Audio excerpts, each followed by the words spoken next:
Hallelujah.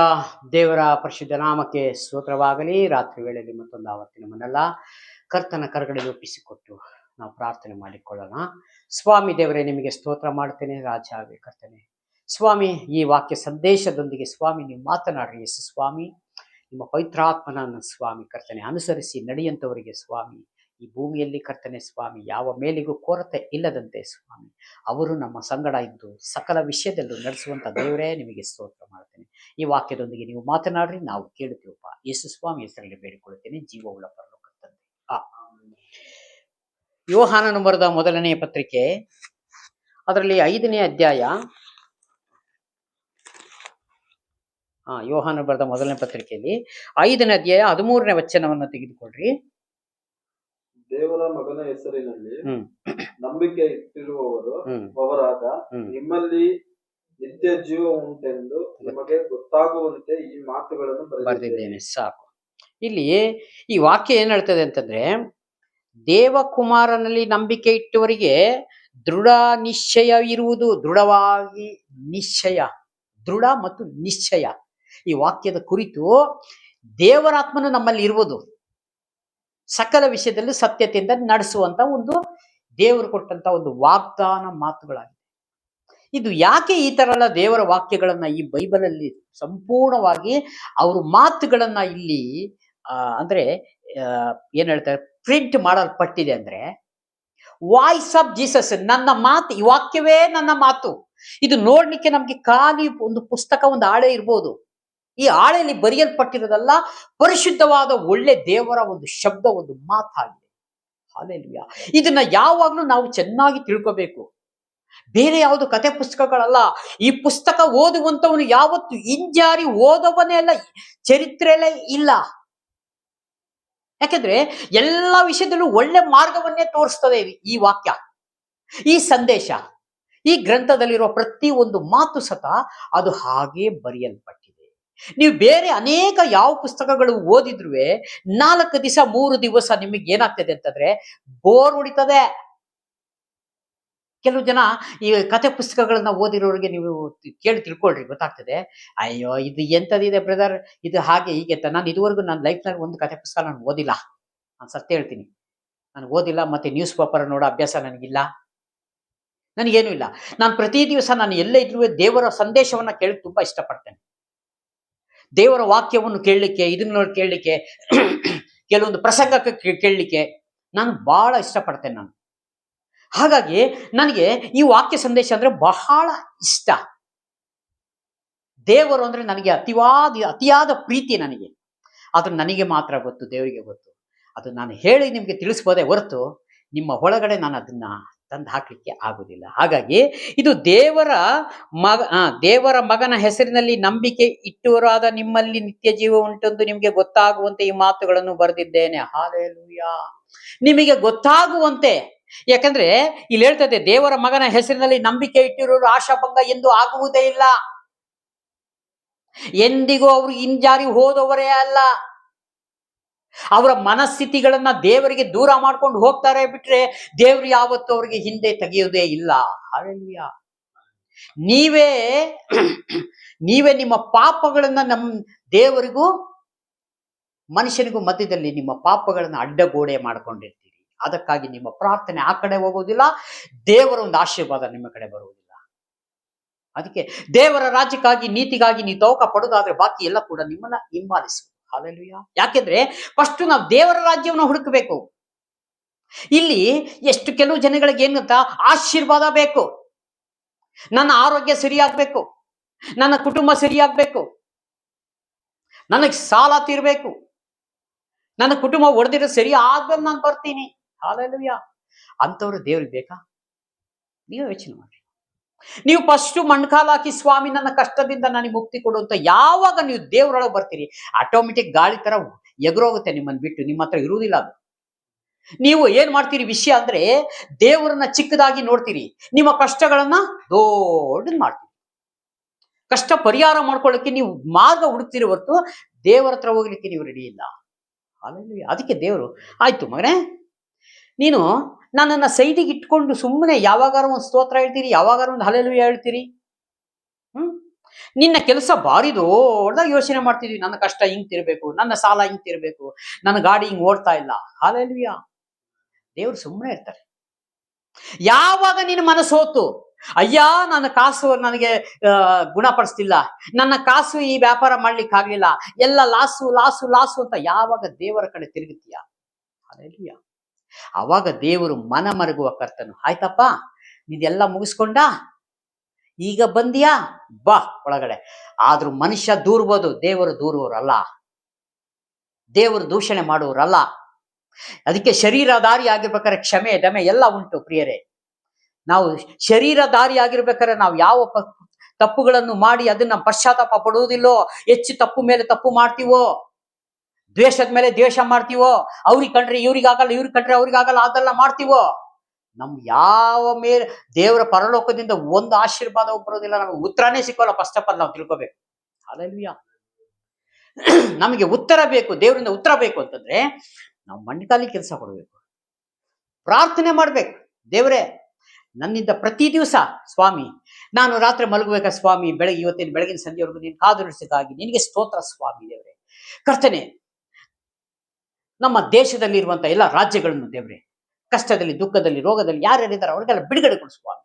ನಮ್ಮ ಕರ್ನಾಟಕ ರಾಜ್ಯ, ನಮ್ಮ ಶಿವಮೊಗ್ಗ ಜಿಲ್ಲೆ, ಇಂಥ ಹಳ್ಳಿ ಗಿಳ್ಳಿ ಯಾವಿದಾವೆ ಎಲ್ಲವನ್ನು ನೆನೆಸಿ ದೇವರೇ ನಿಮ್ಮ ಕಳೆದೋಸ್ಕೊಡ್ತೀನಿ. ನನ್ನ ಕುಟುಂಬವನ್ನು ಸೇರಿ ಸ್ವಾಮಿ, ಇವೆಲ್ಲ ಹಿಂದೆ ಮನೆ ಎದುರುಗಡೆ ಆಚೆ ಈಚೆ ಎಲ್ಲರನ್ನು ನೆನೆಸಿ ನಿಮ್ಮ ಕರಳಿಸ್ಕೊಡ್ತೀನಿ ಅಂತ ಯಾವಾಗ ಇನ್ನೊಬ್ರಿಗೋಸ್ಕರ ಪ್ರಾರ್ಥನೆ ಮಾಡ್ತೀಯ, ದೇವರು ನಿನ್ನ ಉನ್ನತ ಸ್ಥಾನಕ್ಕೆ ತೆಗೆದುಕೊಂಡು ಹೋಗ್ತಾರೆ. ಯಾಕಂದ್ರೆ ಎಲ್ಲರೂ ಆ ರೀತಿ ಪ್ರಾರ್ಥನೆ ಮಾಡುವುದಿಲ್ಲ, ವೈಯಕ್ತಿಕವಾಗಿ ಪ್ರಾರ್ಥನೆ ಮಾಡಿಕೊಳ್ಳೋರು ಬಹಳ ಜನ ಇದ್ದಾರೆ. ಅಯ್ಯೋ, ನನ್ನ ಕುಟುಂಬ ಚೆನ್ನಾಗಿರ್ಬೇಕು, ನನ್ನ ಅಜ್ಜಿಗೆ ಗುಣ ಆಗ್ಬೇಕು, ನನ್ನ ತಂದೆಗೆ ಗುಣ ಆಗ್ಬೇಕು, ನನ್ನ ಮಗನಿಗೆ ಗುಣ ಆಗ್ಬೇಕು, ನನ್ನ ಮಗಳಿಗೆ ಗುಣ ಆಗ್ಬೇಕು. ಹಾಲೆಲೂಯಾ. ಇದನ್ನೆಲ್ಲ ಬದಿಗಿಟ್ಬಿಟ್ಟು ಇನ್ನೊಬ್ಬರಿಗೋಸ್ಕರ ನೀವು ಪ್ರಾರ್ಥನೆ ಮಾಡ್ರಿ, ನಿನ್ನ ಕುಟುಂಬ ಮೇಲೆ ಹೇಳ್ತದೆ. ಹಾಲೆಲೂಯಾ. ಈಗ ಅಡಕೆ ಸಸಿ 9 ಅಡಿಗೆ ಒಂದು ಹಾಕಿರ್ತಾರೆ. ಜಾಸ್ತಿ ನೀರು ಇಲ್ಲಿ ಒಂದು ಸೊಸಿಗೆ ಹಾಕಿದ್ರೆ ಇನ್ನೊಂದು ಸೊಸಿ ಪಕ್ಕದಲ್ಲಿ ನೀರಲ್ಲಿ ಎಳ್ಕೊಳ್ತದೆ. ಹಾಲೆಲೂಯಾ. ಹಾಗೆ ನೀನ್ ಯಾವಾಗ ನಂಬಿಕೆ ಇಟ್ಟು ನೀನ್ ಇನ್ನೊಬ್ಬರಿಗೆ ಪ್ರಾರ್ಥನೆ ಮಾಡ್ತೀಯಾ, ಆ ಪ್ರಾರ್ಥನೆ ನಿನ್ನ ಕುಟುಂಬಕ್ಕೂ ಸೇರಿ ಬರ್ತದೆ. ಇದನ್ನ ಫಸ್ಟ್ ಚೆನ್ನಾಗಿ ತಿಳ್ಕೊಬೇಕು. ಹಾಲೆಲೂಯಾ. ಅದಕ್ಕಾಗಿ ಯೇಸು ಸ್ವಾಮಿ ಹೇಳ್ತಾರೆ, ನನಗಾಗಿ ಎಳಬೇಡ್ರಿ, ನಿಮ್ಮ ಮಕ್ಕಳಿಗಾಗಿ ಎಳ್ರಿ, ನಿಮ್ಮ ಮಕ್ಕಳಿಗಾಗಿ ಗೋಳಾಡ್ರಿ. ಸುಮ್ಮನೆ ಹೇಳ್ತಾ ಇದಾರೆ ದೇವರು. ಎಲ್ಲ ಒಂದೊಂದು ಉದ್ದೇಶ ಇಟ್ಟುಕೊಂಡೆ. ಮನುಷ್ಯನು ಹೇಗೆ ಹಿಂದೆ ಜಾರಿ ಹೇಗೆ ಹೋಗ್ತಾನೆ ಅಂತ ಸ್ವಾಮಿಗೆ ಅವಾಗ್ಲೇ ಗೊತ್ತಿದೆ, ಈಗಲೂ ಗೊತ್ತಿದೆ ನಾವು ಯಾರು ಎಂಬುದಾಗಿ. ನಮಗೆ ದೇವರ ಪರಿಚಯ ಜಾಸ್ತಿ ಇಲ್ಲ ಅಷ್ಟೇ, ದೇವರಿಗೆ ನಮ್ಮ ಪರಿಚಯ ಚೆನ್ನಾಗಿದೆ. ಯಾಕಂದ್ರೆ ಅಂತರಂಗನ ಶೋಧಿಸುವಂತ ದೇವರವರು. ನಾವು ನಿನ್ನ ಮನಸ್ಸೊಳಗಿದೆ, ನಿನ್ನ ಮನಸ್ಸೊಳಗೆ ಏನಿದೆ ಅಂತ ನಮಗ್ ಗೊತ್ತಿಲ್ಲ ಅಷ್ಟೇ, ಆದ್ರೆ ದೇವರಿಗೆ ಎಲ್ಲ ಗೊತ್ತು. ನಾವು ಅವ್ರ ಹತ್ರ ಏನೂ ಮಾಡ್ಲಿಕ್ಕಾಗಲ್ಲ. ಈ ವಾಕ್ಯದ ಸಂದೇಶ ಇದೆಯಲ್ಲ, ಯಾವಾಗಲೂ ನಾವು ಚೆನ್ನಾಗಿ ತಿಳ್ಕೊಂಡಿರ್ಬೇಕು. ಇದು ದಿನೇ ದಿನೇ ಒಂದೊಂದು ವಾಕ್ಯದೊಂದಿಗೆ ದೇವ್ರು ಮಾತನಾಡ್ತಾರೆ. ನಿನ್ನೆ ಸಿಕ್ಕಿರೋ ಸಂದೇಶ ಬೇರೆ, ಇವತ್ತು ಮಾತನಾಡೋದು ಬೇರೆ, ನಾಳೆ ಮಾತನಾಡೋದು ಬೇರೆ, ಈಗ ಅರ್ಧ ಗಂಟೆ ಬಿಟ್ಟು ಮತ್ತೊಂದು ಪ್ರಸಂಗ ಮಾಡಿದ್ರೆ ಬೇರೆ. ನಾನು ಬರೆಯುವುದಾದ್ರೆ ಲೋಕ ಸಾಲದು. ಹಾಲೆಲೂಯಾ. ಈ 66 ಪುಸ್ತಕಗಳಿಂದ ಬೇಕಾದಷ್ಟು ಒಂದೊಂದು ವಾಕ್ಯ ತೆಗೆದುಕೊಂಡ್ರೆ ಒಂದೊಂದು ಪ್ರಸಂಗ ಮಾಡ್ಬೋದು ಪ್ರಿಯರೇ. ಹಾಲೆಲೂಯಾ. ಇದು ಪವಿತ್ರಾತ್ಮನ ನಡೆಸುವಿಕೆ ಆಗಿರೋದ್ರಿಂದಲೇ ನಮ್ಮ ಬಾಯಲ್ಲಿ ಏನು ನುಡಿಯಕ್ಕಾಗಲ್ಲ. ನಮ್ಮ ಬಾಯಿಂದ ನಾವು ಏನ್ ಮಾತನಾಡಲಿಕ್ಕೆ ಏನ್ ಸಾಧ್ಯ? 2-3 ಮಾತನಾಡೋಷ್ಟೊತ್ತಿಗೆ ಸುಸ್ತಾಗಿ ಹೋಗಿರ್ತೀವಿ. ಯಾವಾಗ ದೇವರ ಕೈಲಿ ಒಪ್ಪಿಸಿಕೊಡ್ತೇವೋ, ಯಾವ ದೇವರ ನಮ್ಮ ಜೀವನದ ಆಳ್ವಿಕೆ ಅವ್ರ ಕೈಲಿ ಕೊಡ್ತೀವೋ, ನಮ್ಮ ಕುಟುಂಬದ ಆಳ್ವಿಕೆ ಅವ್ರ ಕೈಲಿ ಕೊಡ್ತೀವೋ, ಅವ್ರ ನಡೆಸುವಿಕೆನೇ ಬೇರೆ. ಇಸ್ರಾಯೇಲ್ ಜನರಿಗೆ ಸುಮ್ಮನೆ ಮೋಶೆ ಒಬ್ಬನೇ ನಡೆಸ್ಲಿಕ್ಕೆ ಸಾಧ್ಯ ಇರಲಿಲ್ಲ. ದೇವರ ಪ್ರಸನ್ನತೆ, ದೇವರೊಂದು ಅಭಿಷೇಕ ಆತನ ಮೇಲಿತ್ತು. ಹಾಲೆಲೂಯಾ. ಅದಕ್ಕೆ ಸ್ವಾಮಿ, ಈ ಜನಗಳು, ನಾನು ಈಗ 2 ಜನ 3 ಜನ ಒಂದು ಸಭೆಯಲ್ಲಿ ಇರುವಂತ ಒಂದು 106 ಜನ ಇದ್ರು ಅಂತ ಅವ್ರಿಗೊಬ್ಬ ಸೇವಕನ ಇಷ್ಟು ಕಷ್ಟಪಡ್ತಾನೆ. ಒಂದೊಂದು ಕುರಿ ಒಂದೊಂದು ಮಾತನಾಡ್ತವೆ, ಒಬ್ಬೊಬ್ರು ಒಂದೊಂದು ಕಡೆ ಹೋಗ್ತಾರೆ. ಇವ್ರು ಸಾಕಾಗೋಗ್ಬಿಡ್ತಾನೆ ಸೇವಕ ಇವ್ರು ಸವಾಸ ಮಾಡ್ಕೊಂಡು. ಯಾಕೆ ವಿಷಯ? ಒಬ್ರು ಒಂದು ಮಾತು ಕೇಳಲಿಲ್ಲ. ಎದುರುಗಡೆ ಹಲ್ಲೆಲೂಯಾ ಸ್ತೋತ್ರ ಹೇಳ್ತಾರೆ, ಹಿಂದ್ಗಡೆ ನೋಡ್ರೆ ಬೇರೆ ಮಾತುಗಳು. ಹಲ್ಲೆಲೂಯಾ. ಅವಾಗ ಆ 40 ಲಕ್ಷ ಜನಗಳಿಗೆ 30 ಲಕ್ಷ ಜನಗಳಿಗೆ ಆ 40 ವರ್ಷ ಮೋಶೆ ನಡೆಸಿ ಹೇಗೆ ನಡೆಸಿರ್ಬೇಕು? ಇಸ್ರಾಯೇಲ್ ಜನಗಳಿಗೆ ದಾರಿಯಲ್ಲಿ ಬರ್ತಾ ಗುಣಗುಟ್ಟಿದ್ರು, ನೀರಿಲ್ಲ, ನನಗೆ ಅದಿಲ್ಲ ಇದಿಲ್ಲ. ಮೋಶೆ ಕೈಯಲ್ಲಿ ದೇವರು ಒಂದು ಕೋಲನ್ನು ಕೊಟ್ಟರು. ಏಯ್ ಮೋಶೆ, ಆ ಬಂಡೆ ಮೇಲೆ ನೀನು ಒಂದು ಹೊಡ್ತಾ ಹೊಡಿ ಅಂತ ಹೇಳಿ ಬಂಡೆ ಹೊಡೆದು ನೀರು ಸಿಕ್ತು. ಎಂತ ನೀರು? ಪರಿಶುದ್ಧವಾದ ಒಳ್ಳೆ ಪರಲೋಕದಿಂದನೇ ದೇವರು ಸೂಸಿದ್ರು ಅಂತ ಕಾಣ್ತದೆ. ಆ ಬಂಡೆ ಹೊಡೆದ ತಕ್ಷಣ ಅಂತ ಪ್ಯೂರ್ ನೀರು. ನಾವು ಫಿಲ್ಟರ್ ಮಾಡಿದ ನೀರು ಇರೋಲ್ಲ ಅಂತ ಕೇಳ್ತಿರಲ್ಲ. ದೇವರು ಕೊಡುವಂಥದ್ದೇ ಬೇರೆ. ನೀನು ಟೈರ್ ನೀನೆಲ್ಲ ಬೋಳ ಆಗಿರ್ಲಿ, ನಿನ್ನ ವೆಹಿಕಲ್ ಇಂದು, ಸ್ವಾಮಿ ನನ್ನ ಹತ್ರ ಕಾಸಿಲ್ಲ, ನೀನು ಒರಿಜಿನಲ್ ಆಗಿ ಹೇಳ್ಬೇಕು. ಕಣ್ಮುಚ್ಬೇಡ,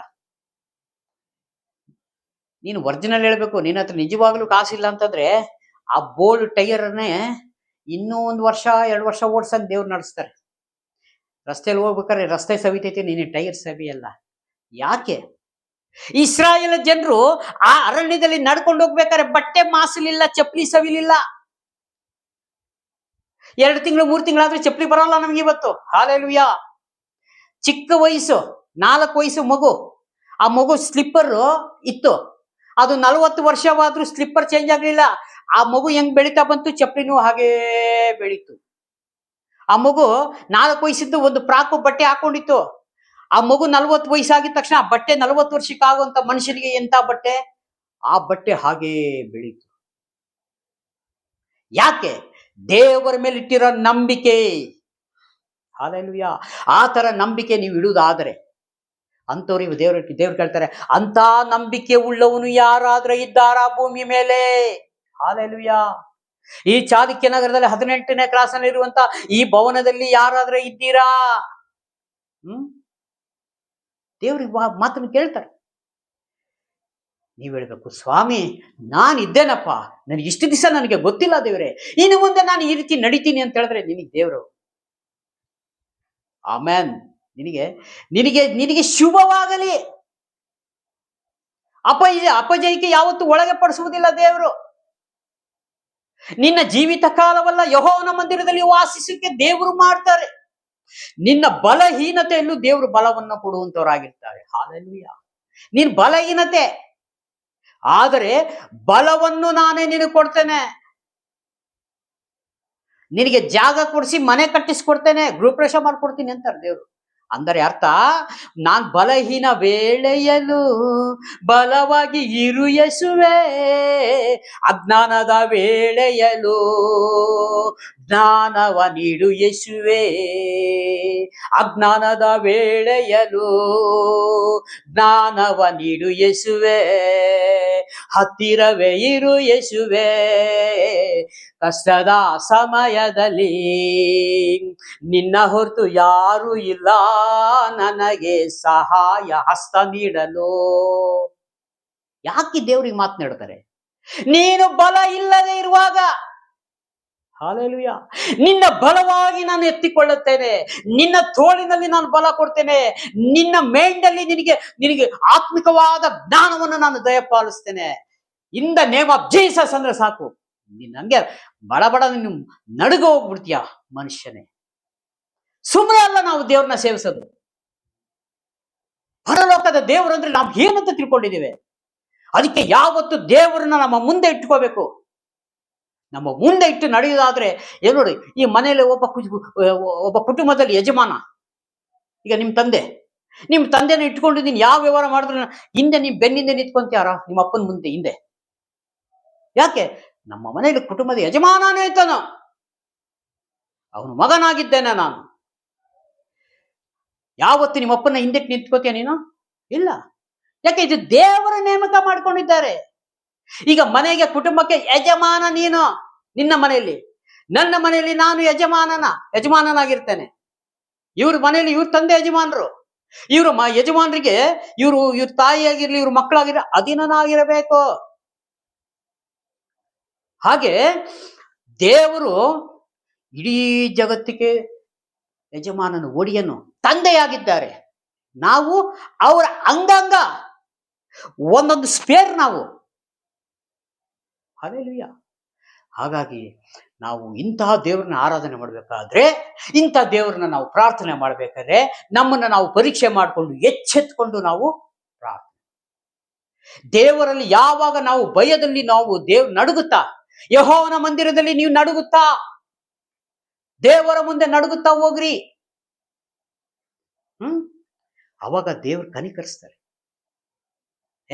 ನಾನು ಇಂಥ ಪ್ರಾರ್ಥನೆ ತುಂಬಾ ಕೇಳಿದ್ದೇನೆ, ಇಂಥ ಪ್ರಾರ್ಥನೆ ತುಂಬಾ ನೋಡಿದ್ದೀನಿ, ಇಂಥ ಅಭಿಷೇಕ ತುಂಬಾ ಕೇಳಿದ್ದೇನೆ. ಇಲ್ಲ, ನೀ ಅಲ್ಲೇ ಬಿದ್ದೋಗ್ತೀಯ. ಯಾವಾಗ ನಾನು ದೇವ್ರ ವಾಕ್ಯ ನನ್ಗೆಲ್ಲ ಚೆನ್ನಾಗಿ ಗೊತ್ತು, ಎಲ್ಲ ತಿಳ್ಕೊಂಡಿದ್ದೀನಿ ಅಂತ ಯಾರು ಹೇಳ್ತಾರೋ ಅವತ್ತೇ ಅವರು ಬೀಳೋದು, ಎಡಿವಿ ಬೀಳುವುದು ಅವತ್ತಿಂದನೇ ಪ್ರಾರಂಭ. ಚೆನ್ನಾಗಿ ತಿಳ್ಕೋಬೇಕು. ಎಂತ ದೊಡ್ಡ ಸೇವೆ ಮಾಡುವಂತವ್ರು ಇವತ್ತು ನಾನು ಪೂರ್ಣ ಮಾಡಲಿಲ್ಲ, ಈ ಸತ್ಯ ಸಂದೇಶವನ್ನು ಇನ್ನೂ ಪೂರ್ಣ ಮಾಡಿಲ್ಲ ನಾನು ಅಂತಾರೆ. ಯಾಕೆ? ಇನ್ನು ಇವತ್ತು ಮಾತಾಡಿದ ಇದೇ ವಾಕ್ಯ ನಾಳೆ ಬೇರೆ ತರ ದೇವ್ರು ಮಾತನಾಡ್ತಾರೆ. ಯೋಹಾನ ಬರೆದ ಪತ್ರಿಕೆ 5ನೇ ಅಧ್ಯಾಯ 13ನೇ ವಚನ, ಈಗೇನ್ ಪ್ರಸಂಗ ಆಯ್ತು ನಾಳೆ ಮಾಡುವಾಗ ದೇವ್ರು ಇನ್ನೊಂದು ರೀತಿ ಮಾತಾಡ್ತಾರೆ. ಅವಾಗ ಹೆಂಗೆ ನಿನ್ ಪುಸ್ತಕ ನೀನು ಇಡೀ ಬೈಬಲ್ನ ಪೂರ್ಣ ಮಾಡ್ದಂಗ ಆಗ್ತದೆ? ಯಾರ ಹತ್ರ ಉತ್ತರ ಇದೆಯಾ? ಯಾರ ಹತ್ರನೂ ಉತ್ತರ ಇಲ್ಲ. ಅದಕ್ಕೆ ದೇವರು ತಲಾಂತುಗಳನ್ನ ಕೊಟ್ಟಿದ್ದಾರೆ. ನಿಮ್ಮೊಂದಿಗೆ ಒಂದು ರೀತಿ, ನಿಮ್ಮೊಂದಿಗೆ ಎಲ್ಲರೊಂದಿಗೆ ಒಂದೊಂದು ರೀತಿ ಮಾತನಾಡೋರು ಆಗಿರ್ತಾರೆ. ಅದಕ್ಕೆ ಯಾವತ್ತು ನಮ್ಮ ಆಯುಷ್ಕಾಲ ಮುಗಿದು ಹೋಗ್ಬೋದು, ಆದರೆ ಇದು ಸಂಪೂರ್ಣ ಮಾಡ್ಲಿಕ್ಕೆ ಆಗಲ್ಲ. ಇದು ಚೆನ್ನಾಗಿ ನಾವು ತಿಳ್ಕೊಂಡಿರ್ಬೇಕು. ಇಲ್ಲಿ ಯಾರು ಮಕ ಸಿಡಿಸ್ಕೊಂಡು ಮಕ ಹಂಗ್ ಮಾಡ್ಕೊಂಡು ಹಿಂಗ್ ಮಾಡ್ಕೊಂಡು ಹಂಗ್ ನಡೆಯೋದಲ್ಲ. ಈಗ ನೀನು ಒಬ್ಬ ಸೇವೆ ಮಾಡ್ತಿದ್ಯಾ ಅಂತಂದ್ರೆ ನಿನ್ಗೆಲ್ಲರ ದಾರಿ ಸಿಕ್ಕುವಾಗ ನಿನ್ಗೆ ಪ್ರೈಸ್ತರ ಪಾಸ್ಟ್ರೆ, ಪ್ರೈಸ್ತರ ಸಹೋದರ ಅನ್ಬೇಕು. ಹಿಂಗ್ ನೋಡ್ದಂಗೆ ಈ ಕಡೆ ತಿರ್ಕೊಂಡು ಹೋಗೋದಲ್ಲ. ಅವಾಗ ನೀನು ಎದುರುಗಡೆ ಕಾಣೋನ್ನೇ ನೀನು ಸರಿಯಾಗಿ ಗೌರವ ಕೊಟ್ಟಿಲ್ಲ ಅಂದ್ರೆ, ಕಾಣದೇ ಇದು ಇರುವಂತ ದೇವ್ರಿಗೆ ಹೇಗೆ ನೀನು ಸನ್ಮಾನಿಸ್ತಿ, ಹೇಗೆ ಗೌರವನ್ನ ಕೊಡ್ತಿ ನೀನು? ಹಲ್ಲೆಲೂಯಾ. ಮತ್ತಾಯನ ಬರೆದ ಸುವಾರ್ತೆ 25ನೇ ಅಧ್ಯಾಯದಿಂದ 31ನೇ ವಚನದಿಂದ ದೇವ್ರು ಹೇಳ್ತಾರೆ, ಆಡುಗಳನ್ನ ಕುರಿಗಳನ್ನ ನಾನು ಬೇರೆ ಬೇರೆಗಳನ್ನ ಸಪರೇಟ್ ಮಾಡಿದ್ದೇನೆ. ಬಲಭಾಗದಲ್ಲಿ ಕೂತಿರುವಂತ ಕುರಿಗಳೇ, ಪರಲೋಕದಲ್ಲಿ ನಿಮ್ಗೆ ಸಿದ್ಧ ಮಾಡಿರುವಂತ ಪರಿಶುದ್ಧವಾದ ಪರಲೋಕದಲ್ಲಿ ನೀವು ಹೋಗ್ರಿ ಅಂದರೆ, ಅಲ್ಲಿ ವಾಕ್ಯ ಇದೆ, ತುಂಬಾ ಇದೆ. ನಾನು ಮೇಲೆ ಅದನ್ನ ಇದು ಮಾಡಕ್ಕೆ ಇಷ್ಟಪಡ್ತೀನಿ, ತುಂಬಾ ಅದನ್ನ ಆಳವಾಗಿ ಹೋಗ್ಲಿಕ್ಕೆ ಹೋಗೋದಿಲ್ಲ. ಯಾಕೆ ಮಾತು ಹೇಳ್ತಾರೆ ಅಂದ್ರೆ, ನೀನು ದಾರಿಯಲ್ಲಿ ಹೋಗಬೇಕಾದ್ರೆ, ನಾನು ಕಷ್ಟದಲ್ಲಿದ್ದಾಗ ನೀನು ನನಗೆ ಸಹಾಯ ಮಾಡಿದೆ, ನನಗೆ ಗಾಯ ಆದಾಗ ನನಗೆ ಗಾಯ ವಾಸಿ ಮಾಡಕ್ಕೆ ಹಾಸ್ಪಿಟಲ್ ಕರ್ಕೊಂಡು ಟ್ರೀಟ್ಮೆಂಟ್ ಮಾಡಿಸ್ದೆ, ಊಟ ಇಲ್ಲದಾಗ ಊಟ ಕೊಟ್ಟೆ, ಬಟ್ಟೆ ಇಲ್ಲದಾಗ ಬಟ್ಟೆ ಕೊಟ್ಟೆ. ಅವಾಗ ದೇವ್ರೇ ಸ್ವಾಮಿ ಕೇಳುವಾಗ ಜನರು ಕೇಳ್ತಾರೆ, ಸ್ವಾಮಿ ನೀನು ಯಾವಾಗ ಬಂದಿದ್ದೆ, ನೀನು ಯಾವಾಗ ನಾನು ಹಾಸ್ಪಿಟ್ಲಿಗೆ ಕರ್ಕೊಂಡು ಹೋದೆ, ನೀನು ಯಾವಾಗ ನಾನು ಬಟ್ಟೆ ಊಟ ಎಲ್ಲ ಕೊಟ್ಟೆ, ನೀನು ಯಾವಾಗ ನಾನು ಒಳ್ಳೆ ರೀತಿಯಾಗಿ ಕಂಡೆ? ವಿಶ್ವಾಸಿಗಳು ಕೇಳುವಂತರಾಗಿದ್ದಾರೆ. ಅದಕ್ಕೆ ದೇವ್ರು ಹೇಳ್ತಾರೆ, ಅಲ್ಪನಾದನು ಒಬ್ಬನನ್ನ ಈ ಭೂಮಿ ಮೇಲೆ ಯಾರಿಗಾದ್ರೂ ನೀನು ಈ ರೀತಿ ಮಾಡಿದರೆ ನೀನ್ ನನಗೆ ಮಾಡ್ದಂಗ ಆಯ್ತು. ಹಲ್ಲೆಲೂಯಾ. ಅರ್ಥ ಆಯ್ತಾ? ಈಗ ಯಾರಾದ್ರೂ ರಸ್ತೆಯಲ್ಲಿ ಬಿದ್ದೋಗಿದ್ದಾರೆ, ಅವನ್ ಕಷ್ಟದಲ್ಲಿದ್ದಾನೆ, ಊಟ ಇಲ್ಲ, ಗಾಡಿ ಪಂಚರ್ ಆಗಿದೆ, ಸೈಕಲ್ ಶಾಪ್ ಅಷ್ಟು ದೂರ ಇದೆ, ಅವನಿಗೆ ನೀನ್ ಏನಾರ ಮಾಡಿ ಒಂದು ಸಹಾಯ ಮಾಡಿದ್ರೆ ಅವನು ಹೇಳ್ತಾನೆ ದೇವ್ರು ನಿನ್ನ ಚೆನ್ನಾಗಿಟ್ಟಿರ್ಲಿ ಅಂತ. ಅವಾಗ ಯೇಸುಸ್ವಾಮಿ ಹೇಳ್ತಾರೆ, ಇವನಿಗೆ ನೀನು ಸಹಾಯ ಮಾಡಿದ್ರೆ ನೀನ್ ನನಗೆ ಸಹಾಯ ಮಾಡ್ದಂಗಾಯ್ತು. ಹಲ್ಲೆಲೂಯಾ. ಇಲ್ಲಿ ನೋಡಿದ ತಕ್ಷಣ ಈ ಕಡೆ ತಿರ್ಕೊಂಡು ಹೋಗೋದು, ಆ ಕಡೆ ತಿರ್ಕೊಂಡು ಹೋಗೋದು ಎಲ್ಲಿದೆ? ಈ ತರ ಎಲ್ಲ ಬರ್ದಿದ್ಯಾ? ಏನು ಬರ್ದಿದೆ ಅದನ್ನ ಹಿಂಬಾಲಿಸ್ಕೊಂಡು ಅದ್ರ ಹಿಂದ್ಗಡೆ ಇರುವಂತ ರಹಸ್ಯವಾದ ಮಾತುಗಳನ್ನ ದೇವ್ರು ಕೊಡುವಂತ ಈ ಸಂದೇಶವನ್ನ ಹಿಡಿದುಕೊಂಡು ಹೋದ್ರೆ ಮಾತ್ರವೇ ನಾವು ಮುಂದೆ ದೇವ್ರ ಹತ್ರ ಹೋಗ್ಲಿಕ್ಕೆ ಸಾಧ್ಯ. ಇಲ್ಲಾಂದ್ರೆ ಸುಮ್ಮನೆ ಖಾಲಿ ಡಬ್ಬದಲ್ಲಿ ಕಲ್ಲಾಕೊಂಡು ಗಳ ಗಳ ಗಳ ಗಳ ಗಳ ಗಳ ಗಳ ಅನ್ಸ್ತದೆ, ಒಳಗಡೆ ಎಂತದ್ದು ಇರಲ್ಲ. ಹಾಗೆ ಯಾವತ್ತು ಪ್ರಿಯರೇ ಯಾರು ಆಗಬೇಡ್ರಿ. ಇದು ದೇವ್ರು ಕೊಡುವಂತ ಒಂದು ಸಂದೇಶವಾಗಿದೆ. ಯಾಕಂದ್ರೆ ನಾನು ನೆನೆಸ್ತಾ ಇದ್ದೀನಿ, ಎಷ್ಟೋ ಜನ ನೆನೆಸ್ಕೊಂತಾರೆ, ನಾನು ವಾಕ್ಯ ಕೇಳ್ತಾ ಇದ್ದೀನಿ, ಪ್ರಾರ್ಥನೆ ಮಾಡ್ತಾ ಇದ್ದೀನಿ, ಆದ್ರೆ ನಿನ್ನ ನಡವಳಿಕೆ, ನಿನ್ನ ಪ್ರೀತಿ, ಮೊದಲಿದ್ದ ಪ್ರೀತಿ ಇವತ್ತಿದೆಯೋ? ಹಲ್ಲೆಲೂಯಾ. ಎಷ್ಟೋ ಜನ ವಾಕ್ಯಗಳನ್ನ ಕೇಳಿ, ವಾಕ್ಯ ಕಲ್ತ ಮೇಲೆ, ವಾಕ್ಯ ತಿಳ್ಕೊಂಡ ಮೇಲೆ ಹಿಂಜಾರಿ ಹೋಗುವಂತವ್ರು ಬಹಳ ಜನ ಇದ್ದಾರೆ. ಇವ್ರು ಎಂತ ವಾಕ್ಯ ಹೇಳ್ತಾರ್ರಿ, ಇವ್ರಿಗೆ ಬರಲ್ಲ ಅವ್ರಿಗೆ ವಾಕ್ಯ, ಅವ್ರು ಹಂಗ ಹೇಳ್ತಾರೆ, ಇವ್ರು ಹಿಂಗ ಹೇಳ್ತಾರೆ. ಎಲ್ಲಾರು ಬೋಧನೆ ಮಾಡೋದು 66 ಪುಸ್ತಕದಲ್ಲಿ ಇರುವಂತದ್ದೇ ಬೋಧನೆ ಮಾಡೋಂಥವ್ರು. ಇದು ಬಿಟ್ಟು ಹೊರಗಡೆ ಯಾರು ಬೋಧನೆ ಮಾಡೋದಂದ್ರೆ ಆ ಬೋಧನೆ ನಂಬೇಡ್ರಿ ನೀವು. ಹಲ್ಲೆಲೂಯಾ. ಈಗ ಸಿಕ್ಕಿರೋ ಒಬ್ರು ಸೇವಕರು ಹಂಗೆ ಮಾತಾಡಿದ್ವಿ ನಾವು, 66 ಪುಸ್ತಕಗಳನ್ನ ದಾಟಿ ಹೊರಗಡೆ ಹೋಗಬೇಡ್ರಿ. ನೀವು ಕಣ್ಣಿಗೆ ಬಟ್ಟೆ ಕಟ್ಟಿಕೊಂಡು ಸ್ಟೇರಿಂಗ್ ಹಿಡಿದು ಡ್ರೈವಿಂಗ್ ಮಾಡುವಂತವ್ರಾಗಿರ್ತೀರಿ. ಎಚ್ಚರಿಕೆಯಿಂದ ನಿಮ್ಮನ್ನ ನೀವು ಕಾದುಕೊಳ್ಳ್ರಿ. ಹಲ್ಲೆಲೂಯಾ. ನನಗೆ ಚೆನ್ನಾಗಿ ಡ್ರೈವಿಂಗ್ ಬರ್ತದೆ, ನನಗೆ ಚೆನ್ನಾಗಿ ಜ್ಞಾನ ಇದೆ, ನನಗೆ ಚೆನ್ನಾಗಿ ಓದಕ್ ಬರ್ತದೆ, ನನಗೆ ಹಲವಾರು ಭಾಷೆಗಳನ್ನ ಓದ್ತೀನಿ, ಹಲವಾರು ಭಾಷೆಗಳನ್ನ ಮಾತನಾಡ್ತೀನಿ, ಇದು ಈ ಲೋಕಕ್ಕೆ ಸೀಮಿತ.